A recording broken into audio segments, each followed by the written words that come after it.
Ladies and gentlemen, boys and girls, children of all ages, today's instructions included solving these multiplication problems. Now you watched a little video to show you how to solve them and explain some stuff. It wasn't a little video, everybody was complaining, do we have to watch the whole thing?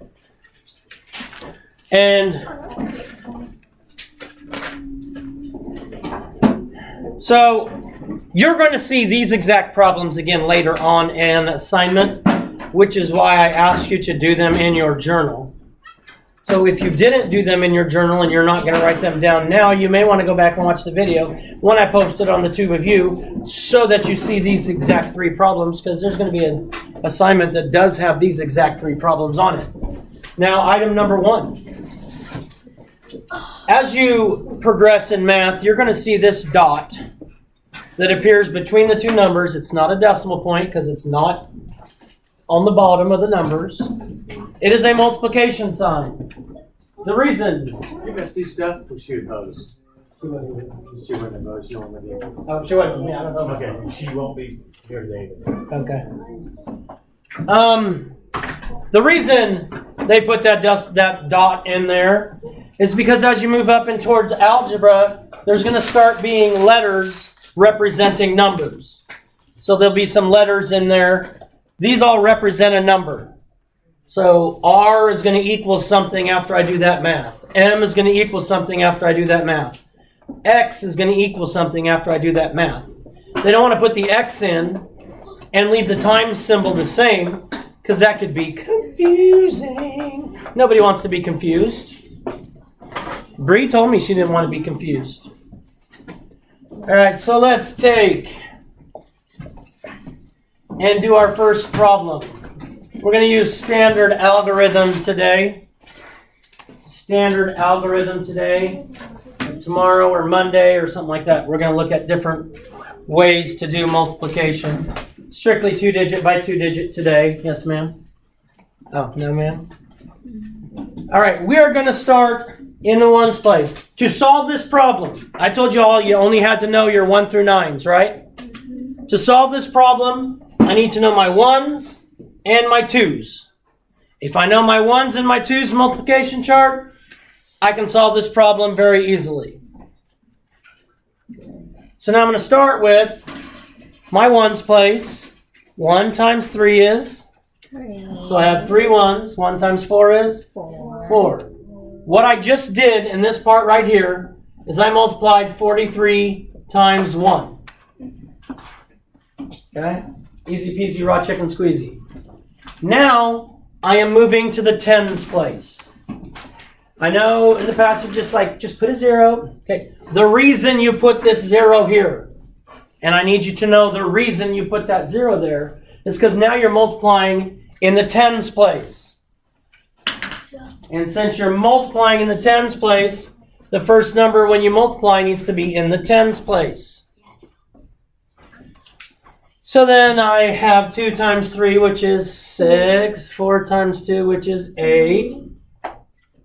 And what I just did here is multiply 43 times 20.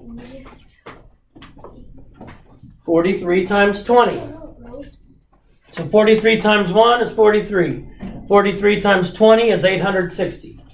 Again, all I had to know is my 1s and 2s, and I should be able to get this problem correct, unless I make simple mistakes, which the first time I tried to record this video, I made a mistake on one of them and got the answer wrong, and nobody said anything, so I turned it off, and then they're like, you got that one wrong.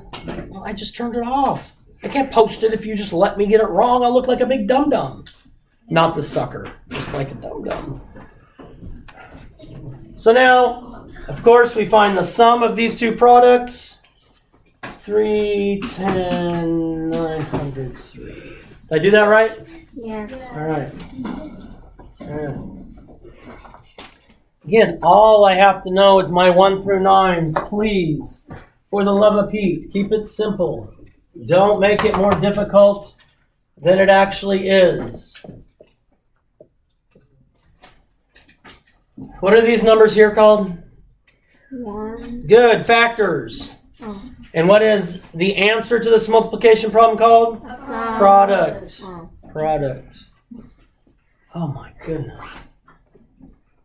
Goodness. Stop taking answers from Joe. He's telling you the wrong thing. I didn't even say it. Right. Claim innocence, Joe. All right. So I have 1 times 1.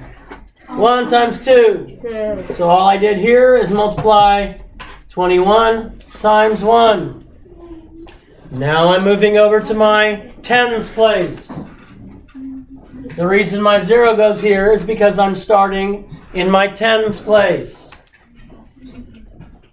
Then I just have to know my 3's. 3 times 1 is 3. 3 times 2 is 6. So what I just did here is multiply 21 times 30.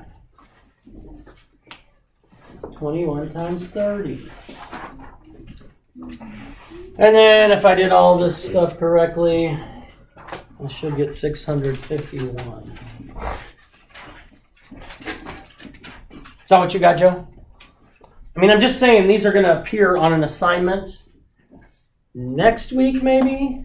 And I'm hoping you do well on the assignment by having the answers already given to you. I mean, it's up to you. I don't care. 42 times 63. Again, if I know my 2 3s and 4s, this is an easy problem. I'm still only ever multiplying 1 digit by 1 digit. That's it. Start 3 times 2 is 6. 3 times 4 is 12. So I just multiplied 42 times 3.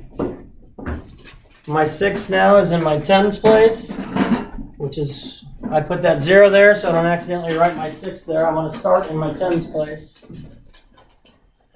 Now I multiply 6 times 2, which is 12. 6 times 4 is 24, plus 1 is 25. And what I did here is multiplied 42 times 60.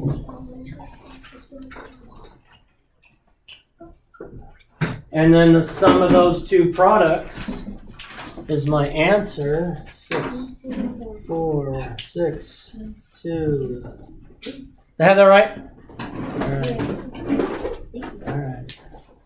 So these very problems will appear on an assignment at a later date. So if you did not write them down, you may want to go back and watch the video so that you can write them down correctly, and you'll have them in your journal when these questions come up. Boom, shakalaka, peace out, God bless, love you, do some kind today. Please subscribe because I want to become rich and famous. Share it with your friends if you have any.